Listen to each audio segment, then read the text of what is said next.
തൃപ്പയാർ ശ്രീരാമസ്വാമി ക്ഷേത്രത്തിലെ ഏകാദശിയോടനുബന്ധിച്ച് ക്ഷേത്രവാദ്യകല ആസ്വാദക സമിതിയുടെ ശ്രീരാമപാദ സുവർണമുദ്ര പുരസ്കാരം കൊമ്പുകലാകാരൻ കുമ്മത്ത് രാമൻകുട്ടി നായർക്ക് സമർപ്പിക്കുമെന്ന് ഭാരവാഹികൾ വാർത്താസമ്മേളനത്തിൽ അറിയിച്ചു.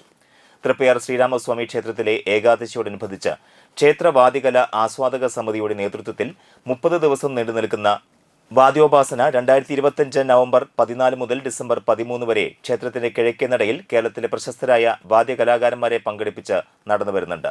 സിംഗിൾ തായമ്പക, ഡബിൾ തായമ്പക, ഇടയ്ക്ക തായമ്പക തുടങ്ങിയവ ഈ വാദ്യോപാസനയിൽ ഉൾപ്പെടുത്തിയിട്ടുണ്ട്. ഇതിന്റെ ഭാഗമായി ഡിസംബർ 11 വ്യാഴാഴ്ച വൈകിട്ട് 6 മണിക്ക് ഏകാദശിയോടനുബന്ധിച്ച് നടക്കുന്ന കലാസാംസ്കാരിക പരിപാടിയിൽ കൊമ്പ് കലാകാരൻ കുമ്മത്ത് രാമൻകുട്ടി നായർക്ക് ശ്രീരാമപാദ സുവർണമുദ്ര സമർപ്പിക്കുന്ന ചടങ്ങിൽ പ്രശസ്തി പത്രവും മെമന്റോയും നൽകി ആദരിക്കും.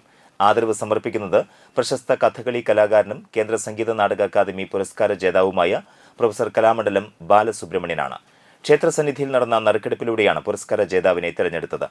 സിനിമാ താരം ശിവജി ഗുരുവായൂർ ഉദ്ഘാടനം ചെയ്യും. Chairman KM Mohanan Marar, general convener Vinod Naduvatheri, treasurer C Premkumar, vice chairman P Madhava Menon, vice chairman EB Sadanandan എന്നിവർ വാർത്താസമ്മേളനത്തിൽ പങ്കെടുത്തു.